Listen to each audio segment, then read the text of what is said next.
Hello friends, welcome to Company 360. Today we are going to talk about trademark objection types. What are the different trademark objections raised in trademark examination report? For our first time viewers, I will explain what exactly this trademark objection is in very brief and will proceed accordingly to the types of trademark objection. Trademark objection is basically an examination report that contains list of objections issued by trademark examiner, and these objections are available online, which we need to download and respond to within 1 month. For more details about trademark objections and how to download this examination report, you may refer our other slides. Now proceeding to what are the types of trademark objection. We may broadly classify the trademark objections into two categories. First is formal objection, second is substantive objections. Formal objections are basically the technical errors or clerical errors in your trademark application. That means in case you have done any mistake in trademark application itself, that are formal objections.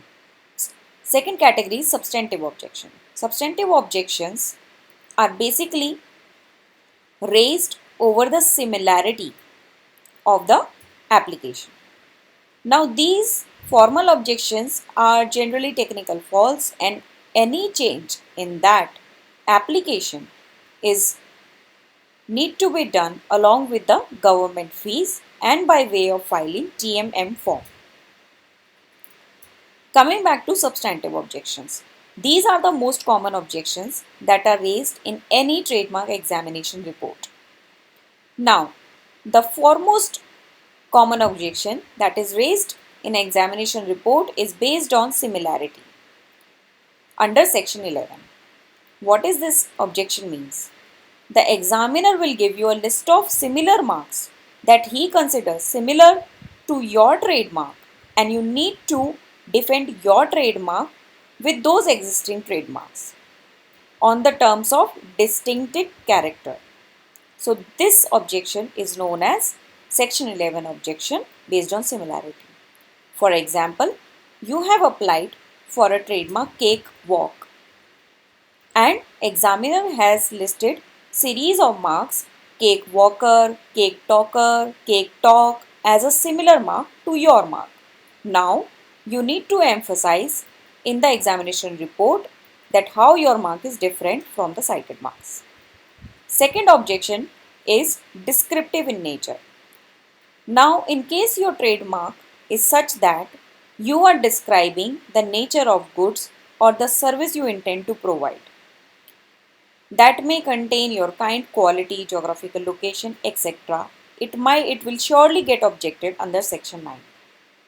For example, in case you are using a brand name Kesh Nikhar for shampoo, it is using a very common word Kesh for hair related good.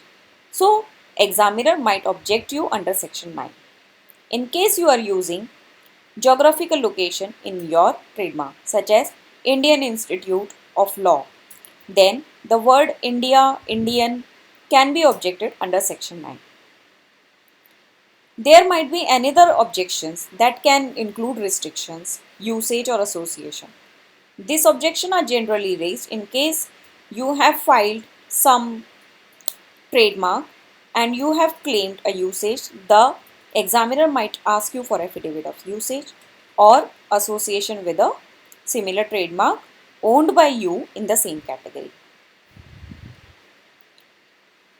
I hope we have made you understand what are the different types of objections. In case you still have any further query, feel free to contact us at info@company360.in or just log into our website and leave a request for callback. Our friendly experts will call you back within 60 seconds and help you out in all possible manner. Have a nice day.